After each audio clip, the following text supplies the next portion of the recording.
नमस्कार, स्वागत छ एसटिभ साप्ताहिक समाचारमा। प्रस्तुत छ सप्ताहभरिका प्रमुख गतिविधिहरू।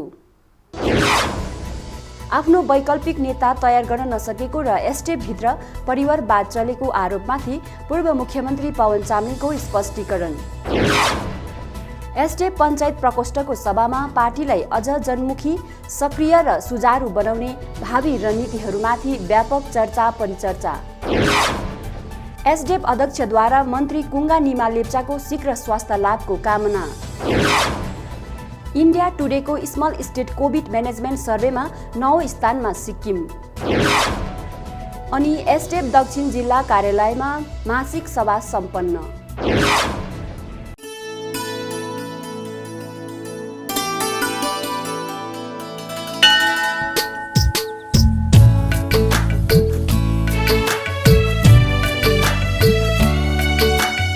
सिक्किम, जहां देवों का वास है, जहां चारों धाम और 12 ज्योतिर्लिंग है एक ही जगह, जो बन गया है अब सिंहम।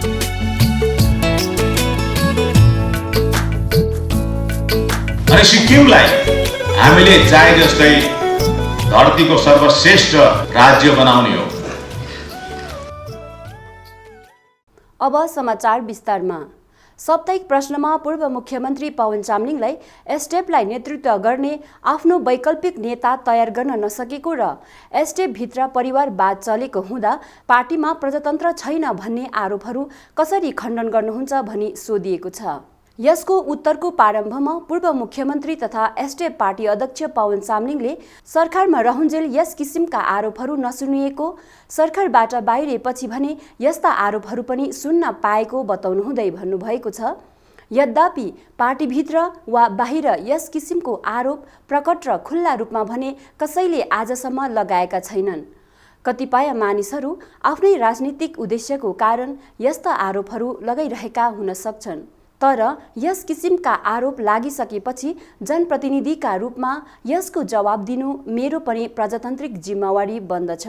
यसै क्रममा उहाँले अझ स्पष्ट पार्नुहुँदै भन्नुभएको छ, मानिसहरू यस किसिमका मूर्खतापूर्ण कुराहरूलाई गम्भीर रूपमा लिन्छन् भने मलाई लाग्दैन, किनभने यो आरोप जसरी लगाइँदैछ त्यसबाट आरोपकर्ताहरू आफ्नै पुरानो सामन्तवादी मनोविज्ञानबाट मुक्त हुन नसकिरहेको र प्रजातान्त्रिक विचार वा प्रणालीलाई स्वीकार्न नसकिरहेको कुरो बुझिन्छ।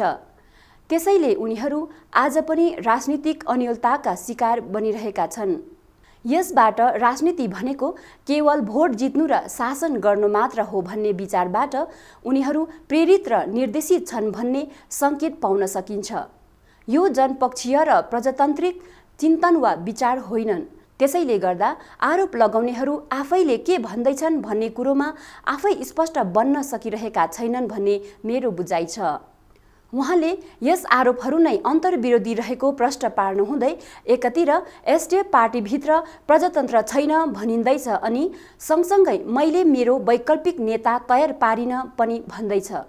आफ्नो नेतृत्वको वैकल्पिक नेता वा भावी नेता वा उत्तराधिकारी चुन्ने तयार पार्ने प्रथा राजतन्त्र र तानाशाही व्यवस्थामा नै पाइन्छ।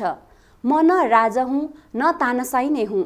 फेरि मेरो आफ्नो विकल्प म आफैले चुन्नुपर्ने, घोषणा गर्नुपर्ने वा तयार पार्नुपर्ने अप्रजातान्त्रिक कुरोको अपेक्षा मबाट किन गरिएको होला? त्यसैले यस किसिमको आरोप लगाउनेहरूले सर्वप्रथम विश्व इतिहासलाई नै गम्भीर ढङ्गले पूर्ण पठन गर्नुपर्ने र विश्व राजनीतिक व्यवस्थाहरूको अध्ययन गर्नुपर्ने जरुरी म देख्दछु भन्नुभएको छ। आरोपहरूलाई खण्डन गर्नुहुँदै एसडिएफ अध्यक्ष चामलिङले सबै राजतन्त्रात्मक र तानाशाही व्यवस्थामा त्यहाँका मुख्य शासनकर्तालाई आफ्नो उत्तराधिकारी वा भावी नेता चयन गर्ने विशेष अधिकार दिएको हुने र उदाहरणको रूपमा उत्तर कोरियाका संस्थापक किम इल सुङले आफ्ना छोरा किम जोङ इललाई आफ्नो उत्तराधिकारी चयन गरेको उल्लेख गर्नुहुँदै अझ प्रकाश पार्नुहुन्छ, फेरि पछिबाट उनै किम जोङ इलले डेमोक्रेटिक पिपल्स रिपब्लिक अफ कोरियाका भावी नेताका रूपमा आफ्नै छोरा किम जोङ उनलाई चुने। राजतन्त्रको अन्त्यपछि संसारका विभिन्न देशहरूमा प्रजातन्त्रको उदय भएको हो र कतिपय देशहरूमा भने कम्युनिस्ट शासन पनि स्थापना भए, चाहे प्रजातान्त्रिक व्यवस्थामा होस् वा कम्युनिस्ट शासनमा होस्। यदि गलत नेतृत्वको हातमा शासन पर्न गए त्यहाँ एक तन्त्रात्मक निरङ्कुश शासनले टाउको उठाउने गरेका उदाहरणहरू छन्। यस सन्दर्भमा हामी नाजी जर्मनी र हिटलरको सत्तालाई सम्झन सक्छौँ। त्यसै कारणले गर्दा प्रजातान्त्रिक व्यवस्थामा सही सरकार र सही नेतृत्व चयन गर्ने सबैभन्दा ठूलो जिम्मेवारी जनताको हो। प्रजातन्त्रले हामीलाई अधिकारहरू मात्र दिएको छैन, तर गहन जिम्मेवारी पनि सुम्पेको छ। जनताले सो जिम्मेवारी निभाउन नसके सत्ताको दुरुपयोग हुने र निरङ्कुश शासन जन्मिने र औजान सहरका घटनाहरू घट्ने सम्भावनाको खतरा सधैँ रहिरहनेछ। उत्तर दिने क्रममा उहाँले अझ विस्तृत रूपमा भन्नुभएको छ, हाम्रो देशमा संसदीय प्रणालीको प्रजातन्त्र कायम छ। यद्यपि भारतलाई विश्वको सर्ववृहत प्रजातन्त्रको रूपमा चिनिन्छ, तर स्वतन्त्रता प्राप्तपछि 40 वर्षसम्म देशको शासन गान्धी नेहरू परिवारमै सीमित रहनु पुग्यो। यो हाम्रो वास्तविकता हो। तर अझै पनि हाम्रो देशमा केवल गान्धी नेहरू परिवारमै मात्र राजनीतिक शक्ति केन्द्रित भएको भने होइन। देश स्वतन्त्र भएदेखि आजसम्म राज्य र केन्द्र सरकार सञ्चालन गर्न 88 परिवार 33 राजा रानीहरू प्रजातान्त्रिक ढङ्गले निर्वाचित भएका छन्। सिक्किममा पनि विगतमा यस्तो प्रचलन थियो र आज फेरि देखिएको छ। भारतमा परिवारवादी राजनीतिको घटना नयाँ होइन, तर 25 वर्षसम्म निरन्तर सरकार चलाउँदा पनि शासन प्रशासनमा पारिवारिक हस्तक्षेप र संलग्न नहुनु भने भारतको राजनीतिमा जरुर नयाँ कुरो हो। हामीले सिक्किमबाट यो उदाहरण दिएका छौँ। प्रजातन्त्रमा नेता चुन्ने अधिकार केवल जनताकोमा हुन्छ। 2019 को सिक्किम चुनावमा उदाहरणार्थ सिक्किमे जनताले परिवर्तन ल्याउन र युवाहरूको सरकार बनाउन युवा नेता PS गोले तामाङलाई वैकल्पिक नेताका रूपमा चयन गरे। भर्खरै सम्पन्न अमेरिकी चुनावमा अमेरिकी मतदाताहरूले 78 वर्षीय अनुभवी जो बाइडेनलाई राष्ट्रपति चुने। यसरी प्रजातन्त्रमा अन्ततः जनता नै सरकार वा नेता चुन्ने अधिकारका मालिक हुन्छन्। त्यसैले प्रजातान्त्रिक समाजमा शासकले वैकल्पिक नेता वा सरकार तयार पार्ने वा चुन्ने कुरा गैर प्रजातान्त्रिक र निन्दनीय कुरो हो भनी उहाँले आफ्नो मतलाई स्पष्ट रूपमा राख्नु भएको छ। आरोपको खण्डन गर्ने क्रममा पूर्व मुख्यमन्त्री पवन चामलिङले अझ भन्नुभएको छ, म प्रजातन्त्रलाई जनता राज मान्दछु र जनता राजमा जनतै राजालाई प्रजातान्त्रिक व्यवस्थाको मूल मन्त्र मान्दछु। मलाई प्रजातान्त्रिक व्यवस्थामा पूर्ण विश्वास छ र जनता नै सर्वशक्तिमान हुन् र कुनै पनि नेता वा सरकार चुन्ने अन्तिम र सर्वोच्च अधिकार जनतालाई मात्र छ भन्ने मेरो दृढ मान्यता छ। एउटा प्रजातान्त्रिक पार्टी गठन हुनलाई नेतृत्व, कार्यकर्ता, नीति, सिद्धान्त, दर्शन, अनुशासनसँगै सामूहिक जिम्मेवारी र त्याग जरुरी हुन्छ। सिक्किमे जनताले दिएको जनमतलाई सिक्किम र सिक्किमे जनताकै पक्षमा आफूले सदुपयोग गरेको भन्ने सत्यतालाई उहाँ उजागर गर्ने क्रममा भन्नुभएको छ, सिक्किमे जनताले मलाई लगातार 25 वर्षसम्म सरकारमा पुर्याए। त्यो जनतालाई सेवा गर्ने जनादेश थियो। मलाई गर्व छ कि यो सम्पूर्ण अवधिमा मैले आफ्नो पदलाई कहिले पनि मेरो परिवारको लागि वा मेरो परिवारको पक्षमा दुरुपयोग गरिन।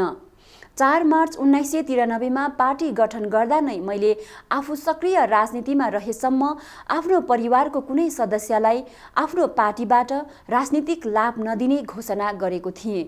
सिक्किम वा देशमै पनि नेताहरू आफ्ना परिवारका सदस्यहरूलाई मन्त्री, विधायक, संसद वा अन्य पद दिन र दिलाउन सङ्कोच मान्दैनन्। त्यो गलत राजनीतिक प्रचलनलाई 25 वर्षभरि सिक्किममा हामीले रोक्यौं। यद्यपि मुख्यमन्त्री, प्रधानमन्त्री वा नेताका परिवारका सदस्यहरूलाई पनि चुनाव लड्ने, निर्वाचित हुने, पदासीन हुने मौलिक प्रजातान्त्रिक अधिकार छ। तर हामीले पार्टीको नीति र मेरो आफ्नो घोषणाको आधारमा यो अडान लियौं र मेरो परिवारका सदस्यहरूले पनि पूर्ण समर्थन र सहयोग दिए। यसको लागि म मेरो परिवारप्रति धन्यवादी छु, किनभने प्रजातान्त्रिक मूल्यलाई अभिवर्धन र सम्वर्धन गर्ने सन्दर्भमा यो केवल सिक्किमको निम्ति मात्र होइन, देशकै निम्ति एक उदाहरण हो। यसै क्रममा पूर्व मुख्यमन्त्री चामलिङले अझ भन्नुहुन्छ, 25 वर्षको आफ्नो शासनकालमा मैले आफ्नो परिवारको एकैजना सदस्यलाई पनि सरकारी नियुक्ति दिइन, चाहे त्यो सरकारी नोकरीको क्षेत्रमा होस् वा राजनीतिक नियुक्तिको क्षेत्रमा होस्। परिवारका सदस्यहरूलाई कुनै सरकारी पदहरूमा मनोनित गर्ने कामसम्म गरिन। जमिन लगायतका कुनै सरकारी सुविधा दिइन। मेरो राजनीतिक कार्यक्रम र प्रशासनमा मेरो परिवारको तर्फबाट कुनै किसिमको हस्तक्षेप पनि रहेन। 1994 सरकार बनेकै साँझ मैले मेरो सम्पूर्ण परिवार भेला गरेर मेरो परिवारको सदस्य भए पनि मुख्यमन्त्रीको रूपमा तपाईहरू सबै जनता समान हुनुहुन्छ। तपाईहरूमध्ये कसैले पनि आफूलाई मुख्यमन्त्रीका नातेदारका रूपमा परिचय नदिनुहोला भन्ने सुझाव राखे। त्यही कुराको अडानमा म 25 वर्ष अडिग पनि रहे। त्यसैले परिवारवादको आरोप लगाउनु त सजिलै छ, तर परिवारलाई साँच्चै संलग्न नगरी राज्य र सरकार चलाउनु उत्तिकै कठिन पनि छ। हाम्रो सिक्किमे समाजमा आफ्ना प्रतिपक्षीहरूलाई नीच देखाएर आफूलाई अल्गो देखाउने दुःखद र दुर्भाग्यपूर्ण राजनीतिक संस्कार हुर्केको छ। एसडिएफ पार्टीलाई मतवालीको पार्टी बताउने, धर्म र जातको आधारमा विभेद फैलाउने, नातावाद र परिवारवादको झुटा आरोप लगाउने र कतिपय स्थितिहरूमा व्यक्तिगत चरित्र हत्यासम्म गर्ने जस्ता निम्न स्तरीय र नकारात्मक राजनीति सिक्किममा देखिएको छ। यस्तो किन गरिन्छ भने उनीहरू राजनीतिक सिद्धान्त र कार्यक्रमको दृष्टिले एसडिएफसँग प्रतिस्पर्धा गर्न असमर्थ छन्। त्यति मात्र होइन, सिक्किमलाई देशदेखि लिएर विश्वस्तरमै चिनाउने उपलब्धिहरू एसडिएफले कमाएको छ। त्यसैले जनताको नजरमा आफ्नो भाउ बढाउने उनीहरूको एउटै उपाय भनेकै निकृष्ट र नकारात्मक राजनीति गरेर एसडिएफको छविलाई धुमिल पार्नु रहेको छ। तर आजको समयमा यस किसिमको राजनीति धेरै लामो टिक्ने छैन। यसरी नै उत्तरको अन्त्यमा राजनीतिक पार्टी र नेताहरू बीच स्वच्छ र स्वस्थ प्रतिस्पर्धा हुनुपर्छ। यसका निम्ति हामीले के गर्यौं र के गरेनौं भन्ने कुरा जनताका आँखा अगाडि खुल्ला छ भन्नुहुँदै 25 वर्षको कामको मूल्याङ्कन इतिहासले गर्नेछ भनी अध्यक्ष पवन चामलिङले विश्वास व्यक्त गर्नुभएको छ। 4 डिसेम्बरको दिन एसडिएफ भवनको प्रेक्षागृहमा एसडिएफ पार्टीको पञ्चायत प्रकोष्ठको सभा प्रकोष्ठका वरिष्ठ सल्लाहकार तथा पूर्व मन्त्री गिरीश चन्द्र राईको अध्यक्षतामा सम्पन्न भएको छ। एसडिएफ पार्टीले चारै जिल्लाका पञ्चायतहरूसित सम्पर्क बढाउने साथै राज्यका सबै नगर परिषदहरूसँग चाँडै सभा आयोजना गर्ने निर्णय लिएको प्रचार प्रसार मामिला महासचिव कृष्ण खरेलद्वारा जारी विज्ञप्तिमा जनाएको छ। यस सभामा पार्टीलाई अझ जनमुखी, सक्रिय र सुचारू बनाउने दिशामा भावी रणनीतिहरूबारे व्यापक चर्चा परिचर्चा गरिएको पनि विज्ञप्तिमा उल्लेख गरिएको छ। महासचिव खरेलद्वारा जारी विज्ञप्तिमा अझ भनिएको छ, सभा अध्यक्षको आसनबाट बोल्ने क्रममा पूर्व मन्त्री गिरीश चन्द्र राईले एसडिएफ पार्टीले सिक्किमेली जनतालाई र पार्टी कार्यकर्ताहरूसित सम्पर्क कायम राख्न जरुरी रहेको र जनतासितको सम्पर्क र सम्बन्धलाई कायम राख्न पञ्चायतहरूको भूमिका प्रमुख हुने बताउनुभयो। यसरी नै उहाँले आफ्नो सम्बोधनमा अझ भन्नुभयो, पञ्चायतहरू जनताको मतद्वारा चुनिएका ग्रामीण स्तरको प्रतिनिधिहरू हुन्। जनवादी दूरदर्शी नेता पवन चामलिङको नेतृत्वमा रहेको एसडिएफ कार्यकालमा राज्यका पञ्चायतहरूलाई ग्रामीण स्तरको विकास र जनताका कल्याणको पक्षमा निर्णय लिने अधिकारले सशक्त तुल्याएको थियो। पञ्चायतहरूमाथि जनताको हित र कल्याणमा काम गर्ने ठूलो जिम्मेवारी हुन्छ। एसडिएफ पार्टी राज्यको एकमात्र विपक्षी पार्टी हो। यसैले पञ्चायत मार्फत जनतासित सम्पर्क गर्ने काममा सबै एकजुट भएर अघि बढ्ने आह्वान सबै तहका पार्टी कार्यकर्ताहरूलाई गर्दछु। राज्यका चारै जिल्लाका पञ्चायत प्रकोष्ठ तथा पार्टीका पदाधिकारीहरूको विशेष उपस्थिति रहेको सभामा पूर्व विधानसभा अध्यक्ष केएन राईले भावी कार्यक्रमहरूमाथि विभिन्न प्रस्तावहरू राख्नु भए लगायत प्रशासन महासचिव आमोस लेप्चाले स्वागत भाषण तथा पूर्व जिल्ला पञ्चायत प्रकोष्ठ संयोजक उमाकान्त शर्माले धन्यवाद ज्ञापन दिनुभएको जानकारी एसडिएफद्वारा जारी विज्ञप्तिमा उल्लेख गरिएको छ। एसडिएफ साप्ताहिक समाचारमा यो छोटो विश्राम।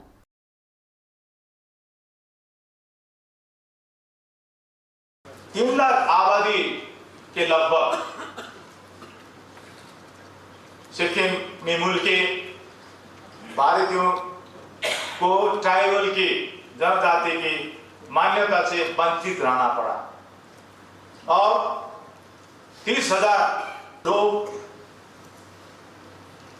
और 30,000 से थोड़ा ज्यादा लगभग 30,000 लोग केंद्रीय आयकर की छूट से वंचित रहना पड़ा।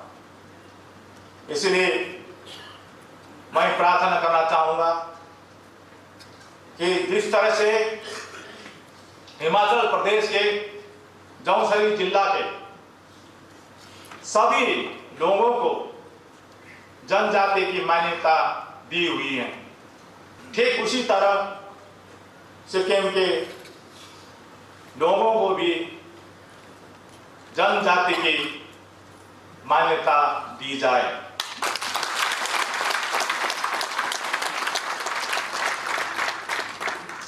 और केंद्रीय कर से वंचित रहे लगभग 30,000 आबादी के लिए केंद्रीय कर की छूट दी जाए।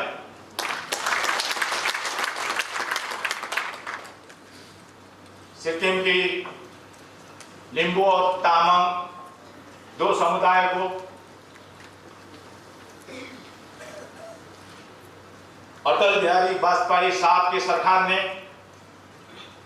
जनजाति की मान्यता दी हुई है, लेकिन अभी तक उन लोगों के लिए सिक्किम विधानसभा में सीट की सुरक्षा नहीं मिली है। इसलिए मैं प्रार्थना करना चाहूँगा कि लिंबू तामांग समुदाय के लिए सिक्किम विधानसभा में सीट की सुरक्षा दी जाए।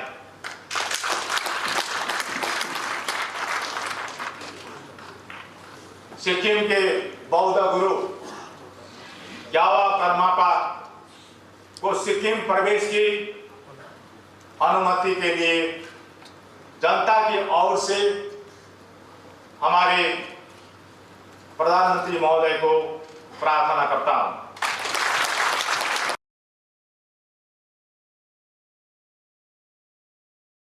पवन जी ने जितनी बातें की उसमें राज को रुपये दो, इतने पैसे दो, ऐसी कोई बात नहीं। बहुत बड़ी बात है। उन्होंने कहा यहाँ की जनजातियों के लिए क्या चाहिए, यहाँ के किसानों के लिए क्या चाहिए, यहाँ की जनजातियों को कौन सा हक चाहिए। ये राज्य प्रगति कर रहा है, उसका मूल कारण है पवन जी की ये सोच। यो छोटो विश्रामपछि यहाँहरूलाई पूर्ण स्वागत छ। सिक्किम राज्य सरकारका मानव संसाधन विकास विभागका मन्त्री कुङ्गा निमा लेप्चाको स्वास्थ्य आकस्मिक बिग्रनका कारण उहाँलाई उपचारका लागि गत 2 डिसेम्बरको दिन दिल्ली स्थित एम्समा लगिएको छ।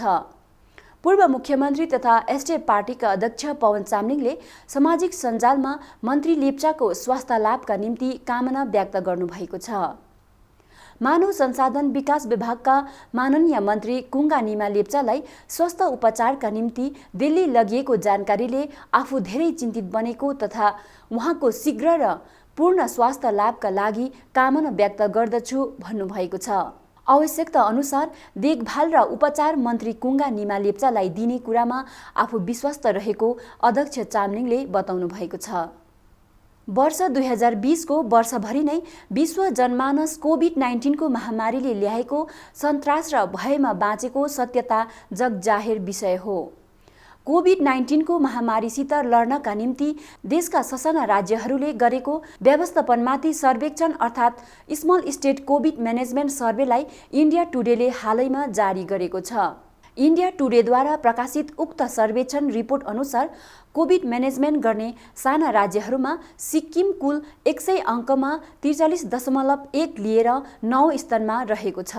अन्य साना राज्यहरूमा 71.2 अङ्क लिएर अरुणाचल प्रदेश पहिलो, मिजोरामले 63 अङ्क प्राप्त गरेर दोस्रो स्थान अनि दिल्लीले 59.6 अङ्क लिएर तेस्रो, गोवा 53.5 अङ्क लिएर चौथो, पण्डिचेरी 55 अङ्क लिएर पाँचौं, 51.2 अङ्क लिएर त्रिपुरा छैटौं, 47.4 अङ्क लिएर मणिपुर, 43.7 अङ्क लिएर मेघालय आठौं, नागाल्यान्ड 22.4 अङ्क लिएर 10औं स्थानमा आएको छ। यस वर्षको 22 मेसम्म कोभिड-19 शून्य रहेको राज्य आज कोभिड म्यानेजमेन्टमा देशका धेरै साना राज्यहरूभन्दा पछि परेको जानकारीले अनेकौं प्रश्न चिन्ह खडा गरेको छ। कम जनसङ्ख्या भएको सानो राज्य सिक्किममा कोभिड-19 को संक्रमण तीव्र गतिमा बढ्नुमा नेतृत्व पङ्क्ति, प्रशासन, नागरिक आदिको जिम्मेवार छन् त यो चिन्तनको विषय बनेको छ। 6 महिना अघि कोभिड-19 शून्य रहेको सिक्किममा 5 डिसेम्बरसम्मको आँकडा अनुसार कुल 5168 जना संक्रमित बनेका छन्, जसमा 4596 जना जाति भएका छन् भने 367 जना उपचाराधीन छन् अनि मृत्यु हुनेको संख्या 115 जना पुगेको छ। 1 डिसेम्बरको दिन नाम्ची स्थित एसटेप जिल्ला कार्यालयमा मासिक सभा सम्पन्न भएको छ। सभामा जिल्ला स्तरका पार्टी पदाधिकारीहरूको विशेष उपस्थिति रहेको थियो। राज्यको राजनीतिक गतिविधि, एसटेप पार्टीको भावी कार्यक्रम तथा विद्यार्थी मोर्चाले आगामी दिनमा गर्ने कार्यक्रमहरूमाथि सभामा बहस गरिएको जानकारी जिल्ला कार्यालय सचिव सोनाम वाङदी भुटियाले दिनुभएको छ। एसटेप साप्ताहिक समाचारमा आजलाई यति नै। हेर्दै गर्नुहोला एसटेप साप्ताहिक समाचार।